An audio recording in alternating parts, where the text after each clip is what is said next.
नमस्कार, मैं हूं अनुज और आप देख रहे हैं न्यूज आवाज। दरअसल आज की खबरों में हम बात करेंगे नवाब मलिक साहब को लेकर। जी हां, जैसा कि आप सभी को पता होगा कि नवाब मलिक साहब की अगर हम बात करें तो तकरीबन 2.5 महीनों से नवाब मलिक साहब जो है वो जेल की सलाखों के पीछे हैं और बैक टू बैक अपनी बेल की अपील डाल रहे हैं कोर्ट में, लेकिन उनकी बेल की अपील को खारिज कर दिया जा रहा है। जी हाँ, और फिर से उन्हें एक बड़ा झटका लग गया है। वीडियो को अंत तक देखते रहिएगा, खबरों को हम विस्तार से जानेंगे। तब तक के लिए हमारे चैनल पे आप नए हैं तो सब्सक्राइब कर दें, साथ ही साथ बेल आइकन प्रेस कर दें ताकि हर लेटेस्ट खबरों की अपडेट सबसे पहले आप तक पहुंच सके। जी हां, आपकी जानकारी के लिए बता दूं कि शिवसेना के नेता जो हैं नवाब मलिक साहब, उनकी गिरफ्तारी जो है 2 से 2.5 महीने पहले हुई थी और आज तकरीबन 2.5 महीनों से वो सलाखों के पीछे हैं। और गिरफ्तारी जब हुई थी तो उन पे मामला निकल कर आया था दाऊद से कनेक्शन, इनलीगल जमीन खरीदना दाऊद से, जो कि 400 करोड़ की जमीन उन्होंने 4 करोड़ में मात्र खरीद ली। ये एक बड़ी बात होती है। ये मामला भी सामने आया था और वो जमीन उस व्यक्ति के नाम पे रजिस्टर्ड था जो 1993 बम ब्लास्ट में इन्वॉल्व था। उस व्यक्ति के नाम पे वो जमीन रजिस्टर्ड था और फिर वही जमीन 400 करोड़ का जमीन 4 करोड़ में उन्होंने दाऊद से खरीद लिया। एक तो ये मामला सामने आया था, दूसरा मनी लॉन्ड्रिंग को लेकर आया था, तीसरा वसूली कांड को लेकर आया था। तो मतलब एक तरफ परमवीर सिंह जी जो सारे मामले को अपने ऊपर से लेके इनके ऊपर थोप दिया, ये 2.5 महीनों से सलाखों के पीछे हैं और फिर से एक बार इन्होंने बेल के लिए अपील करी तो फिर से हाईकोर्ट ने इनके बेल को कैंसिल कर दिया है। जी हाँ, और एक तरफ हम संजय राउत जो कि शिवसेना के सांसद हैं, वो तो अपनी कंट्रोवर्सी को लेके बने ही रहते हैं। जैसे कि हाल ही में उन्होंने मीडिया में स्टेटमेंट दी थी, वो अपनी विवादित बयानों को लेके हमेशा बने रहते हैं सोशल मीडिया पे। शराब को लेके महाराष्ट्र सरकार ने महाराष्ट्र में एक नई रणनीति को पॉलिसी दी, एक नई बीमा को पॉलिसी दी, जहां पे अब शराब जो है दुकानों में भी बिकेगी, शॉपिंग कॉम्प्लेक्स में भी बिकेगी। उसी पे संजय राउत जी जो सांसद हैं उनका बयान आया था कि शराब बिकने से महाराष्ट्र में सिर्फ महाराष्ट्र सरकार को फायदा नहीं होगा, किसान की आय दोगुनी हो जाएगी, जितने गरीब हैं उनकी आय जो है एक गुनी से दोगुनी हो जाएगी। ऐसा बयान था संजय राउत जी का। और जब उन पे जांच किया गया तो ऐसे 2 से 3 कारोबार बड़े बड़े पैमाने पे शराब का काम चल रहा है, बड़े बड़े पैमाने पे जो उनकी बेटियां चला रही है। बड़ी बड़ी 2 कंपनियां शराब की चल रही है महाराष्ट्र में जो उनकी बेटियां चला रही है। जी हाँ, लेकिन उसी बीच संजय राउत जी का जो एक विवादित बयान आया था, उनका कहना ऐसा था कि बीजेपी जो है, बीजेपी जो केंद्र में है, वो जांच एजेंसियों को दूसरे के खिलाफ भड़का रही है, दूसरे के खिलाफ यूज कर रही है, दूसरे संगठन दूसरे कमेटी के खिलाफ यूज कर रही है, दूसरे पार्टी को भड़का रही है, अब शिवसेना के खिलाफ भड़का रही है। उनका कहना यह था कि केंद्र में तो बीजेपी का सरकार है। एक तरफ देवेंद्र फडणवीस का कहना है कि अगर हम तक जांच एजेंसी पहुंची तो बहुत बुरा होगा। सीधे सीधे उन्होंने बीजेपी सरकार से यह कहा है कि बहुत बुरा होगा। वहीं एक तरफ संजय राउत जी अपनी विवादित बयानों को लेकर बने रहते हैं। हाल ही में उन्होंने विवादित बयान दिया जब उन्होंने ये कहा कि बीजेपी केंद्र में है और बीजेपी के खिलाफ जो है, बीजेपी सबके खिलाफ जांच एजेंसियों को यूज कर रही है।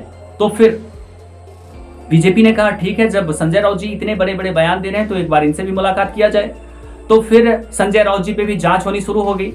तो टोटल 11 करोड़ के प्लॉट्स और एक फ्लैट बरामद हुआ है।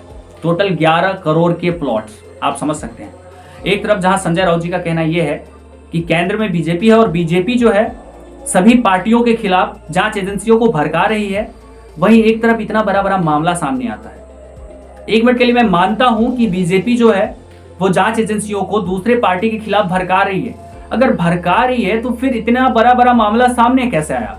मनसुख हिरण कांड, मनी लॉन्ड्रिंग को लेके हो, वसूली को लेके हो, या फिर दाऊद से कनेक्शन को लेके हो, इनलीगल प्रॉपर्टी खरीदना हो, इनलीगल वाइन फैक्ट्री चलाना हो।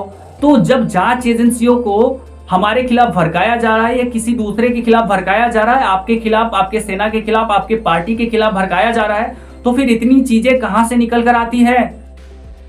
भूत रख जाता है। मैं संजय राउत जी से एक रिक्वेस्ट करना चाहूंगा कि जब भी आप मीडिया में बयान देते हैं तो आपकी बयान में थोड़ा दम होना चाहिए, दमदार बयान होना चाहिए सर आपका। क्योंकि आप जो ये कंट्रोवर्सी चलाते हैं सोशल मीडिया पे कि शराब अगर महाराष्ट्र में बिकेगी तो महाराष्ट्र सरकार को फायदा नहीं होगा, उस शराब बिकने से किसानों को फायदा होगा, उनकी आय दोगुनी हो जाएगी। जैसा कि आप सभी को पता है कि कोरोना काल में भी यहां तक स्कूल कॉलेज ये सब नहीं खुली थी, लेकिन वाइन शॉप खुला हुआ था प्रॉपर तरीके से।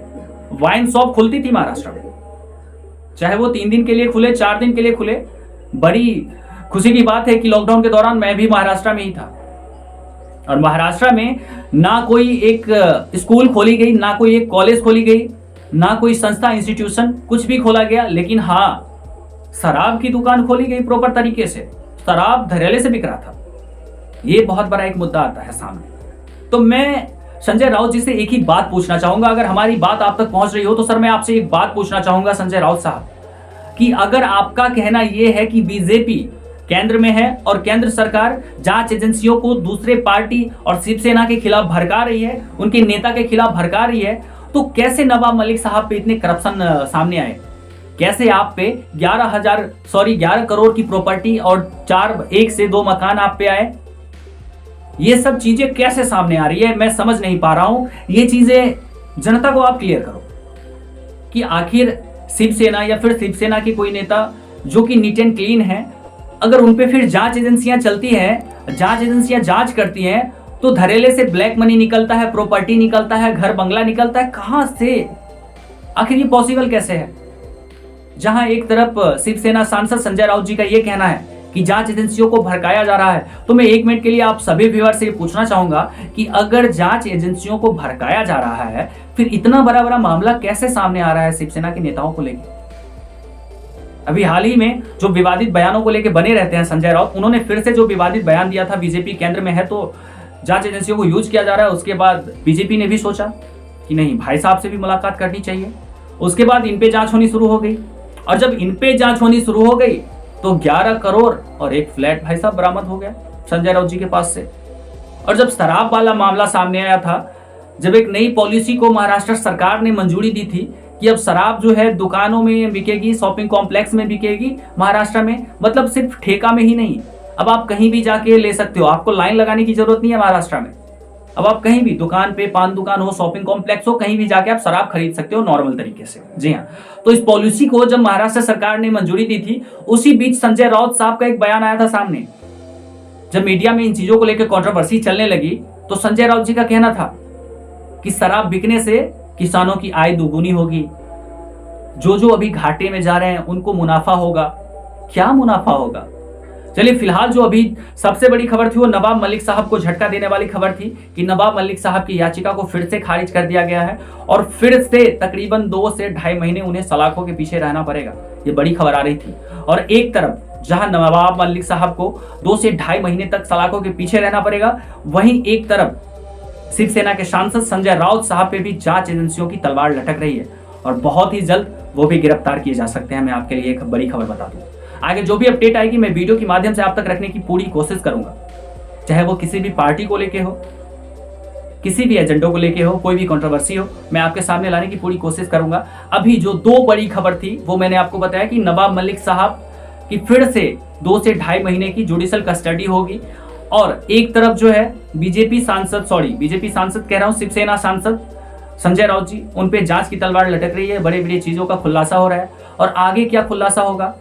जब उन पे एक बहुत ही दिन पहले खुलासा हुआ था कि वाइन शॉप की जब मंजूरी दी थी, और जब वाइन शॉप को लेकर कि वाइन शॉप जो है पूरे महाराष्ट्र में बिकेगी, इन चीजों को लेकर जब मुद्दा उठाया गया और जब संजय राउत जी की जांच पड़ताल की गई, तो सामने ये चीज निकल कर आया कि उनकी 2 बेटियों का बहुत ही बड़ा कारोबार, बहुत ही बड़े पैमानों पे कारोबार चल रहा है शराब फैक्ट्रियों का, और एक नहीं 2 पूरे शराब फैक्ट्री हैं। जी हाँ, तो अब आगे क्या रिपोर्ट आती है मैं वीडियो के माध्यम से पूरी आप तक पहुंचाने की कोशिश करूंगा। तब तक अगर आपने सब्सक्राइब नहीं किया तो न्यूज आवाज को सब्सक्राइब कर लें और बने रहे न्यूज आवाज के साथ। आगे जो भी ऑफिशियली अपडेट आएगी सुशांत सिंह राजपूत केस में और शिवसेना को लेके, मैं आपको अपडेट करता रहूंगा वीडियो के माध्यम से। तब तक के लिए इतना ही। जय हिंद, जय भारत।